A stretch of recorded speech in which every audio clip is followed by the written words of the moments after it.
It looks like you're asking about modern irrigation basics. Modern irrigation involves advanced techniques to efficiently manage water use in agriculture and landscaping. Here are some basic aspects. Drip irrigation. Water is delivered directly to the plant's root zone through a network of valves, pipes, tubing, and emitters. It's one of the most efficient systems, minimizing evaporation and runoff. Sprinkler systems. Sprinklers distribute water through the air, similar to natural rainfall. These are widely used but can have higher water waste through evaporation and wind drift. Center pivot irrigation. Used in large-scale farming, this system rotates around a pivot, spraying water over crops in a circular pattern. Smart irrigation controllers. These systems use weather data and soil moisture levels to adjust the irrigation schedule, ensuring that water is used only when needed. Subsurface irrigation.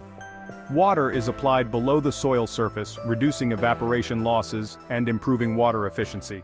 These methods aim to maximize water usage, improve crop yields, and reduce environmental impact.